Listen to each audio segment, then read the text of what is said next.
السلام عليكم ورحمة الله وبركاته.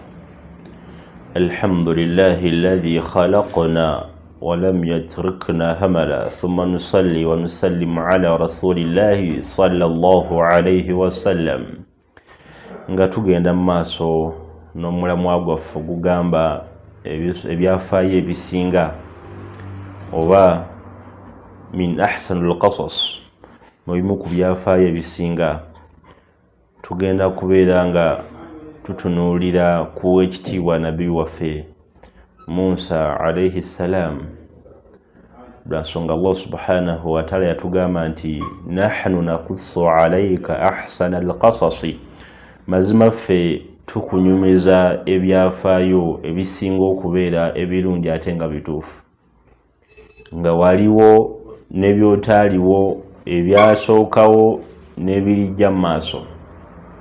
Owekitiibwa Allah subhanahu wa ta'ala atunyumiza ku wekitiibwa nabiyullahi Musa alayhi salam, nga kubanga abamanyi ikhtalafa al-ulama fi qawlihi ta'ala nahnu naqussu alayka ahsana al-qasas, bakyawukanamu nga bo bagamba nti no hadha tafsiruha, okunyula kwakyo nabiyullahi Musa, amwe bagamba nabbi Musa, abalala nga bagamba nabiyullahi Yusuf. Wallahu a'lam, bal nabiyullahi Musa alayhi salam owekitiibwa Allah subhanahu wa ta'ala yabeera nga amutunyumizaako, n'atugamba nti yabeera nga amutuma ku mulembe gwa Firawuna, nga Firawuna y'omu ku bampembe, y'omu ku banene abaali beefudde empagiro wagamu kubeera nga babufuggaza obusiraamu. Lianna diinul Islam, lwansonga eddiini ey'obusiraamu ejja erinovetingibwa, ejjezibwa obujja kyobola wekitiibwa nabbi waffe Muhammadu sallallahu alayhi wasallam oluvannyuma lw'akaseera okuba nti n'abantu abangi bavudde ku ddiini y'obusiraamu, Allah yabeera nga amutuma n'abeera nga yatuddiza eddiini y'obusiraamu obujja.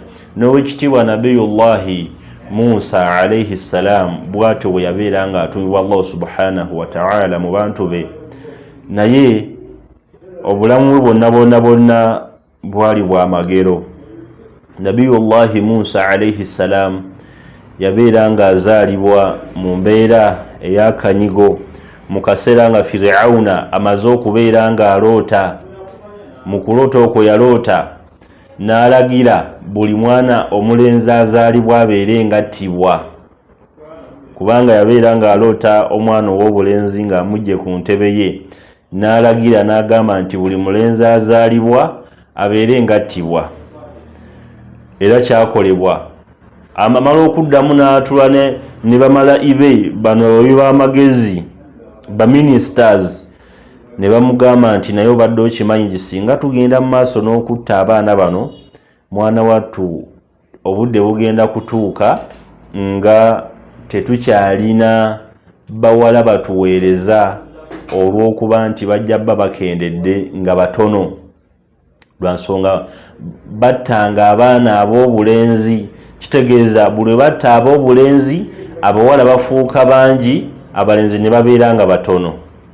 Nabiyullahi Musa alayhi salam Allah yabeera nga akola ekyamagero, ate n'azaalibwa mu mwaka ogutalimu kubeera nga batta abaana ababeera bakoze batya, ababeera bazaaliddwa. However much kyaliwo, era Allah subhanahu wa ta'ala agamba nti wa awhayna ila ummi Musa an ardi'ihi, Allah tugamba nti twasobaka ku maama wa Musa alayhi salam abeere nga tatya, abeere nga ayonsa omwana we eki Musa alayhi salam nga yakamuzaala. Fa in khifta alayhi, na Allah n'amugamba nti bw'obeera nga owulira otidde okubeera nga omuyonsa, fa alqihi fil yammi, beera nga omuteeka ku mugga. Allah subhanahu wa ta'ala ajja kubeera nga amulabirira mpaka maama wa nabbi Musa alayhi salam n'abeera nga amuteeka mu kibaya oba n'amuteeka mu musanduuku, n'abeera nga amuteekamu, n'alagira muganda wa nabbi Musa alayhi salam abeere nga agoberera muto we, era n'abeera nga yamugoberera mpaka lwe yabeera nga atuuka ku lubiri lwa omumpembe Firauna. Saba Allah subhanahu wa ta'ala abeere nga utaasa obujeemu ng'obw'omusajja oyo, n'abeera nga atuukayo. Naye ow'ekitiibwa Allah subhanahu wa ta'ala mulimu kutusomesa bino ebyafaayo. Allah akola ebyamagero, Allah asobola okukuwangaaliza mu bantu, mu balabe bo, ate n'abeera nga abakuwangaalizaamu n'obeera successful mu bulamu. Nabiyullahi Musa n'abeera nga atwalibwa mpaka ku lubiri lwa Firauna, n'abeera nga yalondebwa abambowa oba abakuumi ne bamugamba nti ono mwana wa bulenzi. Allah subhanahu wa ta'ala n'abeera nga yateekwa okwagala mu maama waffe Asiya, Allah abeere nga amusaasira, n'abeera nga yagala nnyo Nabiyullahi Musa.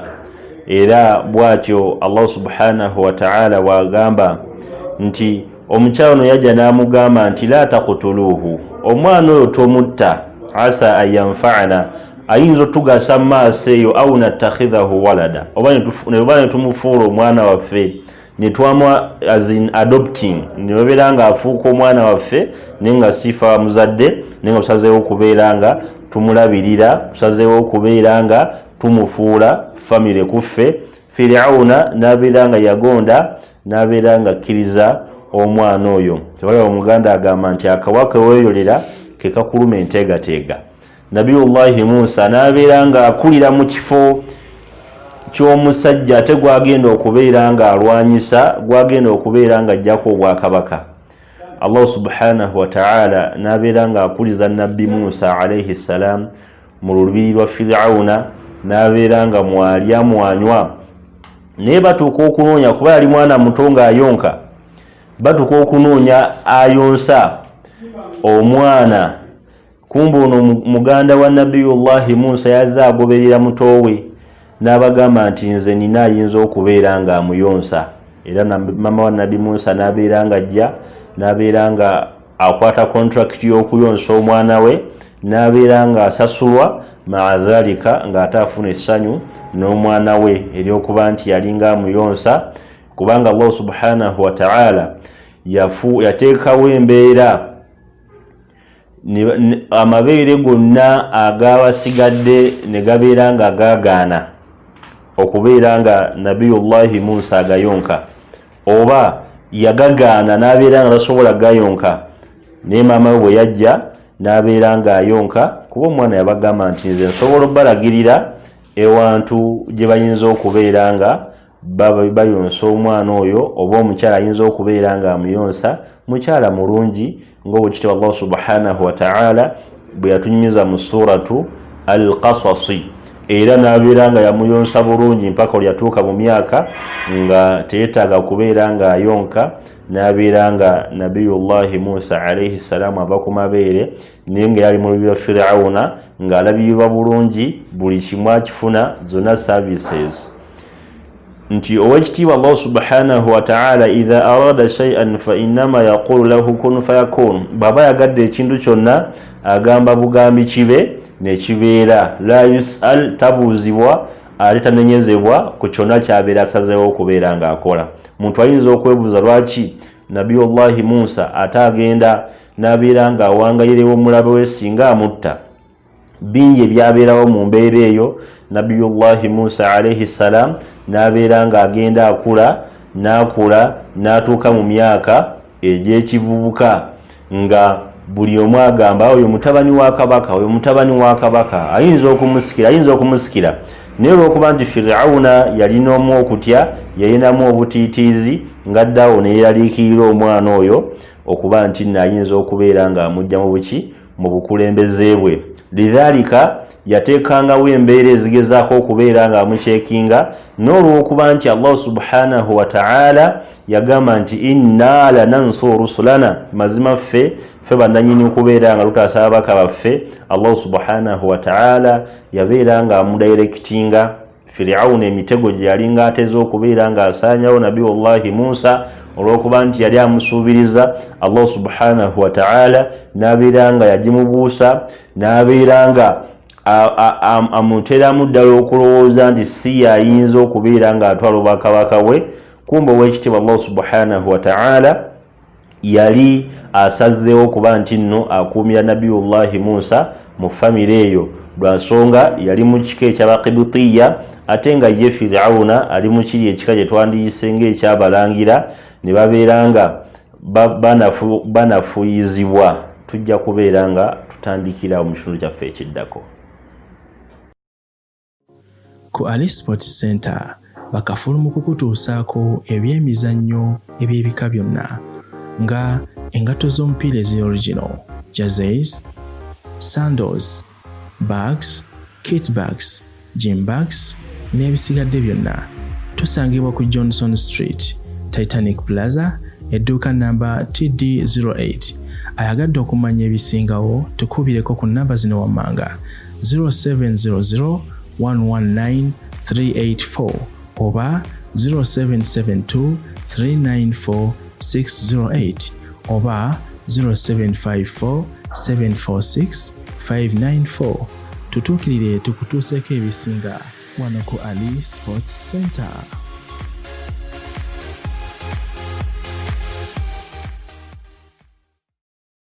Nam nga tugenda mu maaso mu byafaayo ebisinga ate nga bituufu okuva mu Qur'ani ekitiibwa. Tutunulye Nabiyullahi Musa alayhi salam akulidde mu kifo ky'omusajja atamwagala era ng'aluubirira okubeera ng'atta abantu, kubanga baana bangi nnyo abato battibwa olw'okuba Musa alayhi salam, naye Allah subhanahu wa ta'ala kyonna kyabeera asazeewo kyekikolebwa. Nabiyullahi Musa akula n'atuuka myaka egy'ekivubuka ng'era ali mu lubiri olwa omumpembe Firawuna, n'abeera ng'awangaaliramu nga alya wuwe asula wuwe, buli kimu ekikolebwa nga Firawuna yakisasulira. Akula atuuka myaka egy'ekivubuka, Allah subhanahu wa ta'ala yali yamuwanga musajja munene, musajja muwanvu, musajja wa kiwago, musajja wa maanyi, nga musajja muwagguufu nga mu byanfaayo bwe tubiraba nga bwe tugenda okulaba wano eno mu bumpimpi. Naye lumu aba atambula mu kibuga Madina, kuba Allah subhanahu wa ta'ala atugamba nti falamma balagha ashuddahu wastawa ataina hukma wa ilma.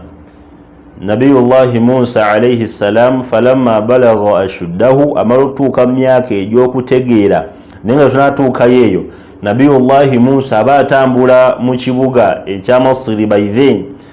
Allah subhanahu wa ta'ala agamba nti wadakhala almadinata ala hini ghafla, yayingira mu Madina mu kaseera nga buli omu ali mu kiseera kya ggandaalo, abawumuddemu bawumuddemu beebase, abali ku kyemisana bali mu kulya. Wajada fiha rajulaini yaqtatilan, nasangamu abasajja babiri nga bali mu kulwanagana.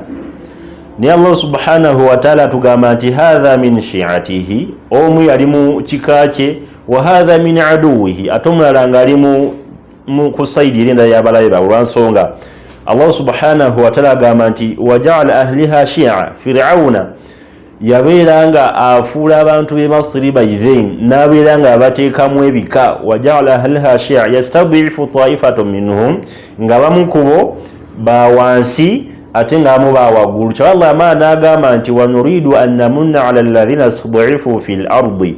Mu bimu Allah bye yakola yabeera nga annamunna 'ala alladhina istud'ifu fil ardi, abeere nga agonnomola ekyengera, abeere nga abawa obwakabaka abo baali baanafuyizibwa mu nsi nga lwali lwa Nabiyullahi Musa alayhi salam. Wanaj'alahum a'imma, Allah abeere nga bafuula bakulembeze. Wanaj'alahum alwarithin, era abeere nga bafuula basika be oba abasika baali babakoze eki, abali babanafuyiza. So Nabiyullahi Musa aba ayitaayita fawajada fiha rajulaini yaqtatilani, n'asanga abasajja babiri nga bali mu kulwanagana. Omu ali mu kusaidi ya Nabiyullahi Musa ali mu kika kye, omulala nga ali kusaidi y'abalabe oba ali kusaidi ya Firawuna. Allah agamba nti fastaghathahu alladhi min shi'ati ala alladhi min aduwi, ono n'abeera nga amusaba amuyambe kabeere nga amutaasa ku kibambiro. Omusajja nga amuli bubi, olabika yawakula entala ate nga talina maanyi. Allah agamba nti fakazahu Musa faqada alayhi. In that process nga Nabi Musa ali mu kubeera nga ataasa mwana wattu Allah subhanahu wa ta'ala n'ageera omusajja ono eyali ku saidi y'abalabe baabwe n'abeera ng'afa. Nabi Musa kyava agamba nti hadha min amali shaitan, mazima guno omulimu guli mugimu ku mirimu gya shaitaani era tekibadde kigendererwa kyange kubeera nga ngukola. Allah subhanahu wa ta'ala n'atunyumiza. Nabiyullahi Musa n'addayo ewaka n'amugamba let it be a secret between me and you, ono gwataasizza ne Nabiyullahi Musa kuba omusajja yali afudde. Kyobalaba Allah subhanahu wa ta'ala agamba mu Qur'ani y'ekitiibwa nti walanabluwannakum bishay'in min al-khawfi wal-ju'i wa naqsin min al-amwali, n'abantu okubeera nga bafa.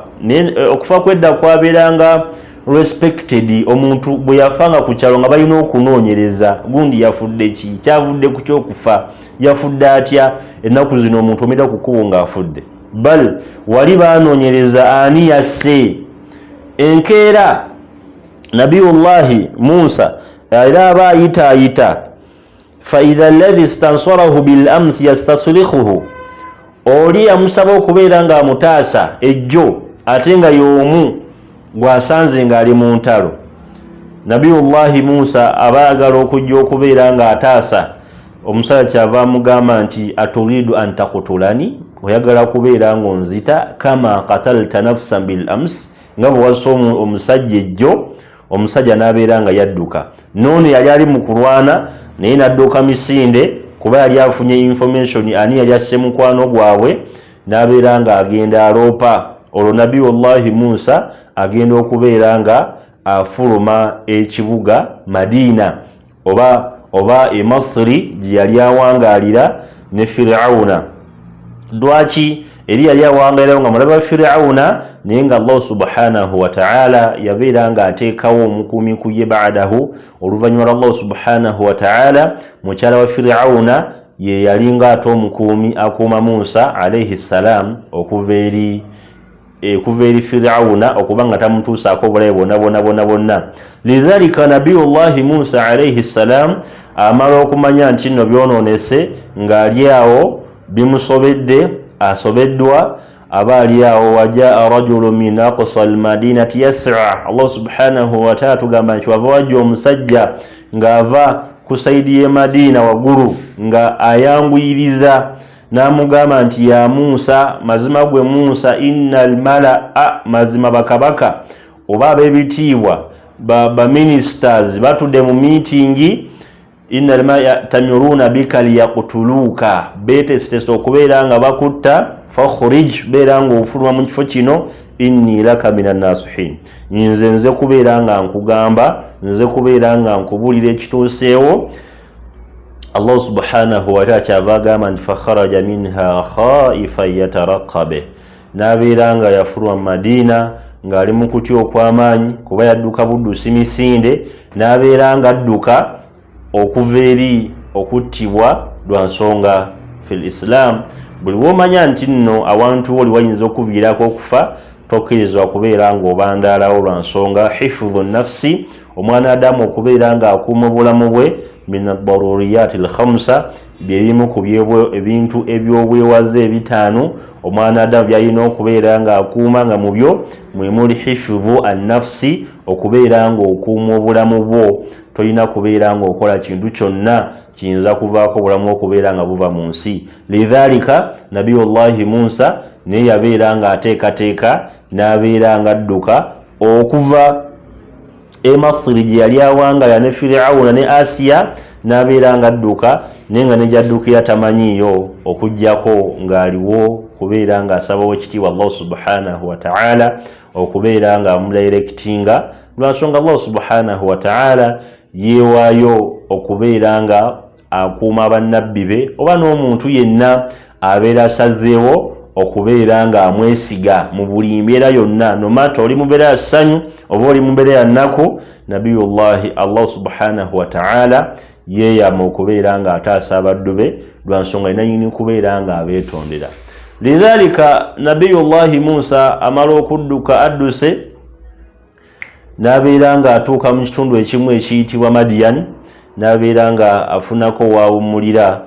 Nabiyullahi Musa ng'akooye amaze ennaku n'ennaku nga talya tafuna kyakulya wadde okufuna amazzi okujjako okubeera nga afuna oba ebintu ebiyinza obeera nga bibeezaawo obulamu kuba omuntu toyinza beera nga okola ate nga tolya okujjako ng'ofuna obuzibu.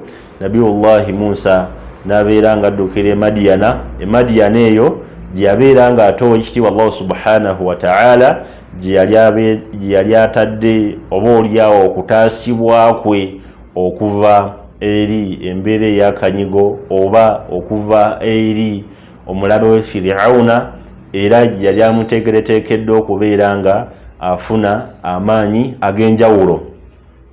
Era amala okubeera nga atuuse n'abeera nga yalengera abasajja nga bali mu kunywesa embuzi zaabwe nte biki ng'era abalunzi, n'abeera nga ate alengera n'abawala baali babiri nga bali ku bbali bo tebali mu kubeera nga banywesa. Allah subhanahu wa ta'ala atugamba nti walamma warada maa Madiyana, amala okutuuka e Madiyana, wajada alayhi ummatan minan nasi yasqun, yasangayo ekibinja ky'abantu nga bali mu kunywesa ebisolo byabwe.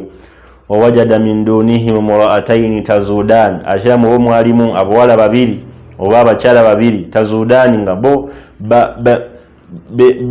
bewaddeko akabanga kubali tebali wamu nabo.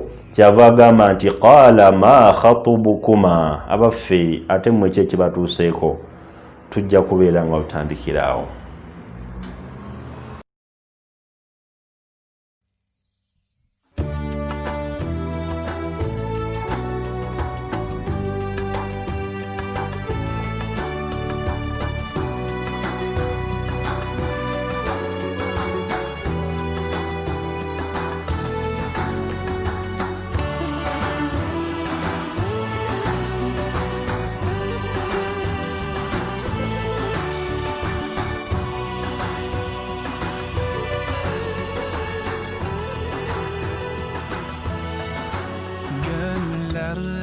Hasretin var, yürekler aşkınla çarpar.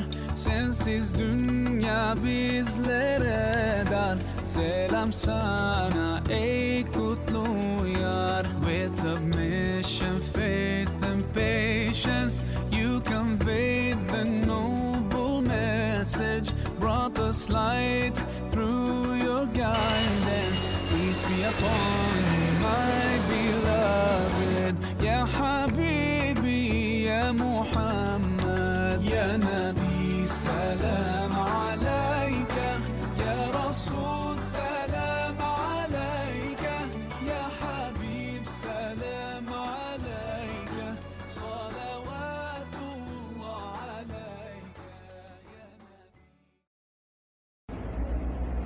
Naam, nga tugenda mu maaso mu byafaayo ebisinga ne Nabbi Musa alayhi salatu wassalam yabeera nga atuuka e Madiyana. Allah subhanahu wa ta'ala kyava tugamba nti walamma warada maa Madiyana wajada alayhi ummatan minan nas, nga bwe twalabye yasangawo ekibinja ky'abantu. Abaana abo ab'obuwala yabeera nga abanyweseza ku nsolo zaabwe, ne babeera nga yazinywesa ne baddayo ng'obudde bukyali.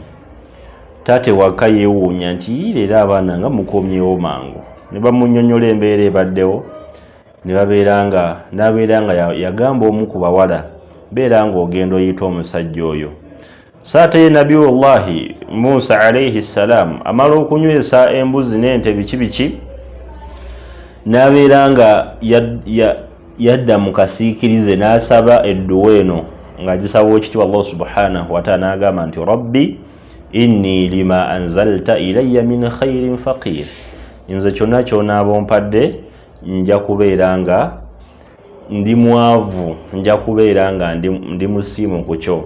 Era owekitiibwa Allah subhanahu wa ta'ala n'abeera nga yanukula edduwa ye ng'ayisiza mu bali be yali ayambye, naye yabayamba nga talina mpeera gy'asubireyo okubeera nga bamuwa, nga talina kyonna ky'asuubira kubeera nga bamusasula, wabula yabeera nga akikola ku lwa Allah subhanahu wa ta'ala, kuba bwali tabamanyi nga tamanyi na gye babeera. Allah subhanahu wa ta'ala tunyumiza n'atugamba nti fajaatu ihdahuma tamshi ala istihya, omu ku baana ab'obuwala omu najja ng'atambula ate nga atambuza nsonyi, mu tafsiri tukiraba nti teyajja butereevu n'amugamba nti yawange gwe musajja gwe taata akuyise obeere nga abeeko akasiimo kakuwa lwa nsonga naye watuyambe la ala stihya yalina mu mbeera ya nsonyi teyamugira mu butereevu lwaki nti omukyala yenna alina okubeera n'ensonyi si kirungi kubeera nga afeesinga musajja mu maaso obutereevu kirimu qillatul haya obukendeevu bw'omuntu okubeera nga alina ensonyi newabeera musajja yennyini si kirungi kubeera nga otunulira mu musajja olwa kitiibwa Allah subhanahu wataala tugamba nti waqul lilmuminaati era beera ng'ogamba abakkiriza abasajja aya egenda maaso naye n'agamba nti yaghudna min absarihin abakyabeere nga bakakkanya amaaso gaabwe si kirungi kubeera nga otunula muntu mu feesi naddala nga mukyala oba mwami nga temuli baluganda oba nga temuli bafumbo. Nabiyullahi Musa alayhi salam nabeera nga atambula n'omwana ow'obuwala ne bagenda mpaka lwe batuuka ewaka ebyalo byaliwo mu kkubo naye mu bufunze bamala otuuka ewaka omukyala oba omuwala omu agamba nti ya abati owange gwe taata istaajuruhu omusajja oyo tumukozese tumupangise abeere nga atukolera lwaki inna alkhayra man istajarta alqawiyu alamin lwa nsonga ekisinga okubeera ekirungi okubeera nga tukozesa omuntu qawiyun ng'alina ku maanyi jamani almuminu alqawiyu khayru min almuminu aldaifu omukkiriza ow'amaanyi fi ljisimi wa fi lilmi wa fi kulli shay nga w'amaanyi omubiri nga gulina amaanyi omubiri ng'alina ilimu nga y'amaanyi khayru min almuminu aldaifu asinga omukkiriza omunafu ng'ali awo bamuyita lusujjasujja eva abeera mulwadde eva abeera munafu falislaamu diinun obusiraamu diinu yakubeera ng'omuntu abeera harefe kivula omuwala yagamba nti oba omukyala inna alkhayra man istajarta alqawiyu alamin yalabanga nabiyullahi Musa rajulun qawiyun musajja w'amaanyi kuba abasajja bali bwe baali banyweseza ebisolo byabwe beegattanga ne babeera nga bajjawo ekyo ekyabikanga ku mazzi naye yabeera nga akikwata ye nga ye omu n'akizza ebbali n'abeera nga yanywesa ebisolo ebyo kyava amugamba nti alqawiyu musajja w'amaanyi ate aminun lwa nsonga bwe yali abanywesezaako talina kagambo ke yabagambayo oba okubasuulayo akagambo ng'ennaku zino bw'abeera omuvubuka ng'alinako ekitonde kyonna ekyala kyabeera ayambye either financial aba mu byensimbi oba mu mbeera eza bulijjo oba mu kufuna emirimu amutega ekibatu oba n'abeerako kyamusaba return teyakikola nabiyullahi Musa mukyo n'abeera nga abagamba nti inna alkhayra man istajarta alqawiyu alamin kiba kyo tubeera nga tukozesa omuntu qawiyun amaanyi alina aminun ate nga mwesimbu nga mwesigwa tajja kubeera nga bwe tunaamu okulunda zino ente zaffe n'embuzi zaffe tajja kubeera nga azibba aminun musajja mwesimbu ate qawiyun w'amaanyi bw'anaatuuka tajja kwetaaga ate kubeera nga alinda bali babeere nga bakola ki bamugirawo ejjinja okubeera nga anywesa ebisolo ebyo netala n'abeera nga yakkiriza okubeera nga omwami oyo amuwa omulimu nabiyullahi Musa alayhi salam n'abeera nga yamuwa omulimu ng'amukolera ebbanga lye baateesaganyako n'abamugamba nti kuba yamugamba nti fa in atmamta 10 fa min indik bw'onaaba owezezza emyaka 10 kiri gy'oli kagamba gwe beera ng'okola naye nze ojja kunkolerayo emyaka 8 bw'onaaweza 10 thamarat ebibala ebinaava mu myaka gino ebiri egiyiseemu bijja beera bibyo n'abeera nga nabiyullahi Musa yajjuza emyaka 10 n'abeera nga afuna ebyobugagga n'abeera nga yafuna n'omukyala olwo n'abeera nga ate akwata ekkubo okubeera nga adda e Masiri gye yali avudde nga Firawuna amugobaganya olw'okuba nti baagamba nti nassa omuki assa omuntu ne mu kugamba nti no yali assa omuntu yakikola mu butanwa mu butali bugenderevu mu fiqh tukiyita shibuhul amd omuntu ekintu ekiba kikoleddwa naye nga kyefaananyiza ekikoleddwa intentionally omuntu n'akola ensobi naye nga tekibadde kigendererwa kye kubeera nga agikola muntu for example it is an accident ebeera accident omuntu ayinza obba nga badde avuga motoka oba pikipiki oba gaali oba ki n'akoona omuntu n'afa bwe tumubalaako nga so omuntu intentionally nti amusa agenderedde. Wakadhalika nabiyullahi Musa tekyali kigenerwa kye nti abeere nga amutta, wabula yali ataasa omusajja ono abeera nga yafa accidentally, ne babeera nga bamutaako omusango ogwo. Naye olw'okuba nti gye yali ali tewaali waka, yali alina okubeera nga addayo abeere nga awoza emisango ogwali gumuteekeddwako ogw'obutemu, abeere nga yennyonnyolako, era n'abeera nga akwata engugu ye n'ebyobugagga bye ne mukyala we babeere nga badda e Masiri gye yali ava. Naye fi tariq, mu kkubo nga bagenda okubeera nga baddayo e Masiri gye baali Nabi Musa alayhi salamu gye yali asibuke, waali maama we ne taata we n'abaki ne baganda be, kyeyava abeera nga afuna obubaka Allah subhanahu wa ta'ala kiri kyeyagambye nti lamma balagha shuddahu, amala otuuka myaka nga akuze, kuba buli nabbi yenna Allah subhanahu wa ta'ala yamutumanga atuuse mu myaka egitali gya malala, egitali gya kivubuka. Wastawa ataina hukuma wa ilma, Allah abeera nga yamuwa okutegeera okwenjawulo n'okumanya, so that abeere nga alamula abantu bagenda okubeera nga akulembera in a very respective way, mu mbeera ey'obuvunaanyizibwa, mu mbeera ey'ekitiibwa, ewatali kukakanya muto, ewatali kubeera nga ate yettiiranya k'oyo omukulu. That's why batumibwanga bali mu lwenji y'emyaka egiweebwa ekitiibwa. Nabiyullahi Muhammad sallallahu alayhi wasallam Allah agenda okumutuma nga ali ku myaka 40. That's why wane waffe ne waba wano Uganda obudde buneeno omuntu wabeera myaka 4 naye ng'akola ebyekyana ekito, najibuhu tuba tumwewuunya ne tugamba nti omusajja ono alinga atamanyi nti naakuze. Egyo myaka gya kaburi, myaka gya kukola tauba. Lidhalika Nabiyullahi Musa yabeera nga addayo ng'akwata ekkubo addayo, naye fi tariq, mu kkubo ng'ali mu kudda ewaka, Allah subhanahu wa ta'ala kyava amukoola n'amugamba nti ya Musa inni ana rabbuk, mazima nze ndi mulezi wo Allah subhanahu wa ta'ala, fakhla'na alayka, beera ng'ojjamu engato zo, innaka bilwadi almuqaddas tuwa, oli ku lusenyi oba oli mu kifo ekitukuvu, ekifo ekirungi, ekiweebwa ekitiibwa, ekifo nga almuqaddas, ekyatukuzibwa. N'abeera nga yeewuunya, Allah subhanahu wa ta'ala n'abeera nga atandika okumuwa obubaka, olwo atandise okubeera nga afuna obwannabbi. Allah n'amugamba nti idhhab ila fir'auna, ekigenda okutumya genda obeere ng'ogendera Fir'auna, innahu tagha, lwa nsonga musajja yabula. Genda obeere ng'omutuusaako obubaka, omugambe nti lyasinza otufuwa kusinzibwa okuggyako Allah omu yekka. Era n'abeera nga Nabiyullahi Musa alayhi salam yakwata ekkubo n'abeera nga agenda wetujja otandikira ekitundu kyaffe ekisembayo.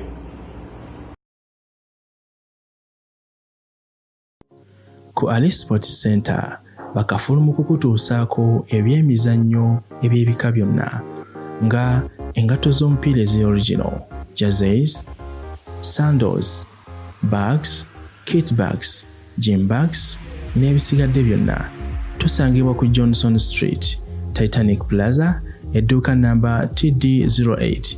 Ayagadde okumanya ebisingawo tukubireko ku namba zino wammanga 0700 119 384 oba 0772 394 608 oba 0754 746 594. Tutuukirire tukutuuseeko ebisinga wano ku Ali Sports Center.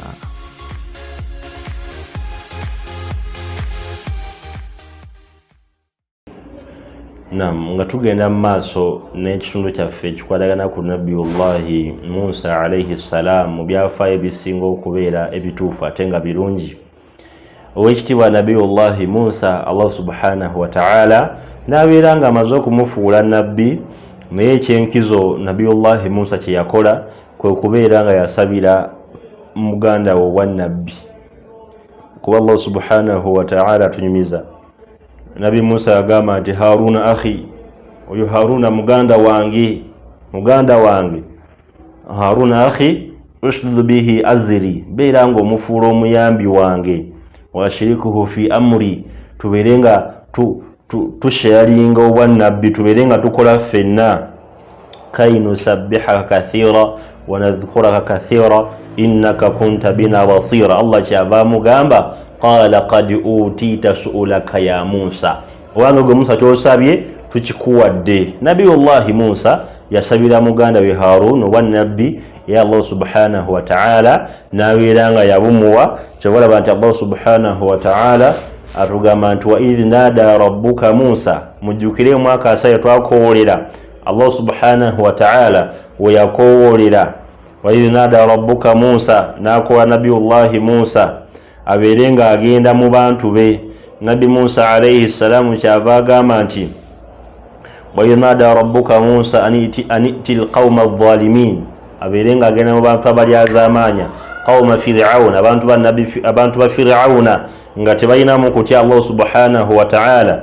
Qawma Fir'auna ala yattaqun qala rabbi, kyava akugamba nti akowoola ow'ekitiibwa Allah subhanahu wa ta'ala n'amugamba nti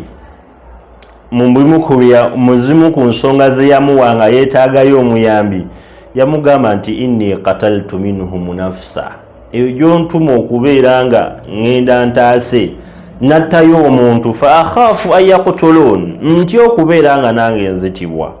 inni qataltu minhum nafsa fa akhaafu an yaqtulun, nattayo omuntu ntya okubeera nga nzitibwa, ate n'olulimi lwange luzito, sisobola okubeera nga nyinyonnyola bulungi ebigambo abantu kubeera nga bantegeera. Kuba abamanyi bagamba nti Nabiyullahi Musa yali alina okuba nti nananaagira, ate kyetumanyi ku muntu ananaagira akwatibwa mangu obusungu olw'okuba nti nno oluusi omuntu gw'abeera nnyonnyola alwawo okubeera nga amutegeeza kyamutegeeza, so wekibeera ekyobusungu yeekanga eyandibadde akikutte empola, yeekanga akozeseza emikono. Lidhalika kywa yasaba omuyambi n'abeera nga amusaba abeere nga amuyambako. Naye nga okuva yetwatandikidde ne we tukyakomye, katulabe mu bimu ku bye tufuna mu kyafaayo kya Nabiyullahi Musa, kubanga isomesa ebintu bino tunoonyamu fawaid, ebigaso byetufuna mu byafaayo binene eby'ekitiibwa Allah subhanahu wa ta'ala yabeeranga atugamba mu Qur'an ekitiibwa. Awalan, ekisookera ddala, teriyo mwanadamu yenna alina buyinza ku bulamu bwa mwanadamu munne, kubanga Fir'auna embeera gye yateekawo okubeera nga atta, okuba Allah subhanahu wa ta'ala agamba nti wayudhabihuna abnaahum wa yastahayi nisaahum, yateekawo embeera nga abaana bebattibwa, ne terina mwanadamu n'omu alina busobozi ku bulamu bwa mwanadamu. Era omuntu abeera afudde faqad Allah subhanahu wa ta'ala abeera amaze okubeera nga amalayo byalina byeyeetaaga mu nsi oba byabadde alina okubeera nga akola mu nsi, kubanga Fir'auna yafuba okulaba nga buli mwana yenna azaalibwa nga mulenzi abeere ngattibwa, naye Nabiyullahi Musa teyattibwa. Awo otegeera nti nno Allah subhanahu wa ta'ala kyaba asazeewo ku bulamu bw'omuntu kyekiba. Bangi bagadde okugyamu embuto z'abaana, Allah subhanahu wa ta'ala n'aziremezaamu, muntu n'asigalawo ng'olubuto mwe luli, n'agezaako buli ddagala n'agenda mu basawo. Thaniyan, era mu bimu ku bye tufuna mu byafaayo bya Nabiyullahi Musa, kuba ekyafaayo kiwanvu, tufunamu nti nno almaa'u tajri bi amrillah, amazzi gano gatambulira ku kiragiro kya wakitiibwa Allah subhanahu wa ta'ala, kubanga maama wa Musa alayhi salamu amala omuteeka ku nnyanja, Allah subhanahu wa ta'ala amazzi gano gatambula gadda ku lubiri lwa Fir'auna, nga Allah subhanahu wa ta'ala akimanyidde ddala gyagenda okubeera nga afunira obutebenkevu. Thalithan, ekyokusatu, Allah subhanahu wa ta'ala yamanyiwa ewali favorable, yamanyiwa ewali suitable okubeera nga tuwangayira mu bulamu bwaffe. Lwaki? Nabiyullahi Musa bwe wandibadde ggwe n'omanya nti ono agenda kubeera omusika woona ate ali mu kutigomya abantu, tosobola kubeera nga omutwala n'akulira eyo.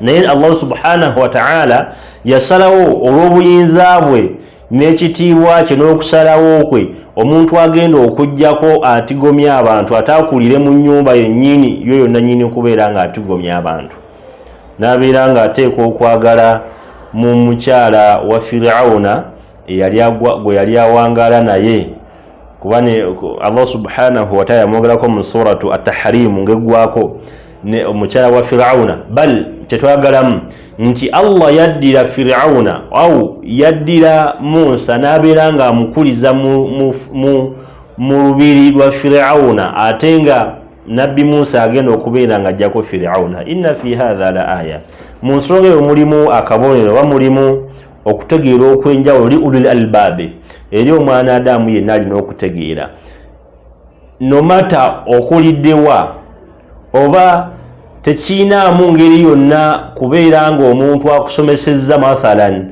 omuntu nga ayinza obeera maamawo ayinza obeera taatawo oba relativu oba mukwano gwo nga yakutaddemu ssente okuva nga oli muto mpaka nga okuze fa in arafta alhaqa ebbanga lyomala nga otegedde amazima fayajibu laka an tad'uuhu ila alhuda kikukakatako okubeera nga omukoowoola ku bukulembeze nga nabiyullahi Musa bw'ataatunuulira oba nga Allah subhanahu wa ta'ala bw'ataatunuulira nti nabbi Musa ono yakwira mu lubiri lw'oli yamulabirira ate anaamusimba atya mu maaso. Kyova olaba nti eno mu suratu Shu'ara Firawuna yatuuka n'okugamba nabiyullahi Musa n'amugamba nti wa fa'alta fa'alataka allati fa'alta wa anta min alkafirin.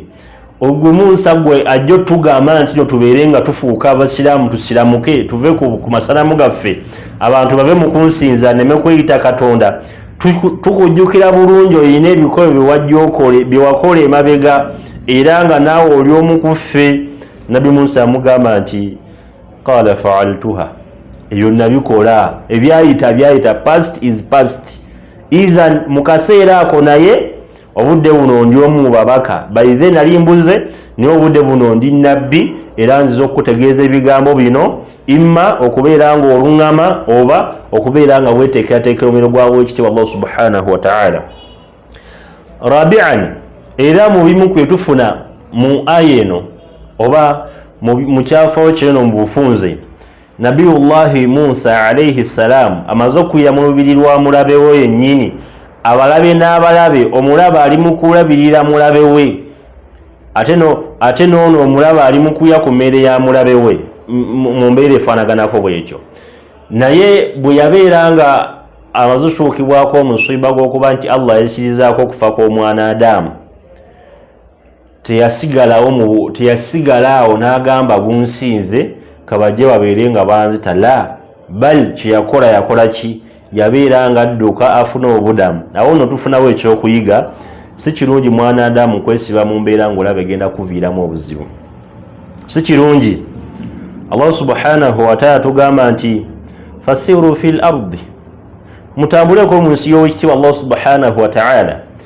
Wa min al-islam, yaki mu busiraamu al-hijra, omuntu okubeera nga asenguka lidiinihi ku lw'eddiini ye au lizawja au ziwaj oba olw'okuwasa n'oba mu kino ekitundu n'ogenda mu kitundu ekirala au oba olw'okukola omuntu okubeera nga olunya riziki.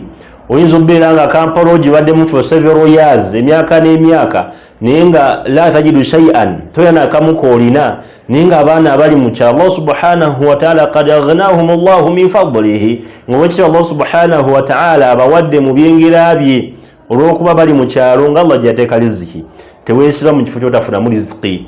Nabiyullahi Musa yabeera nga ava e Masiri olw'embeera yaliwo nga bajja kufuyamu mirembe mpaka e Madiyana. Laba wekitibwa Allah subhanahu wa ta'ala bwamujja e Madiyana, yagenda e Madiyana nga miskini tokyerabira, yagenda talina kaalina wadde kuba yadduka buddusi misinde biidhnihi ta'ala ni Allah subhanahu wa ta'ala n'abeera nga yamugjayo ne famire n'ebyobugagga era n'abeera nga amuwana obwannabbi due to that process ngadda e Masiri. وصلي اللهم على سيدنا محمد وعلى آله وصحبه وسلم والحمد لله رب العالمين. Ku Ali Sports Center bakafulu mu kukutuusaako ebyemizannyo eby'ebika byonna nga engatto z'omupiira ezi original, jerseys, sandals, bags, kit bags, gym bags n'ebisigadde byonna. Tusangibwa ku Johnson Street, Titanic Plaza, edduuka namba TD08. Ayagadde okumanya ebisingawo tukubireko ku namba zino wammanga 0700 119 384 oba 0772 394 608 oba 0754 746 594. Tutuukirire tukutuuseeko ebisinga wano ku Ali Sports Center.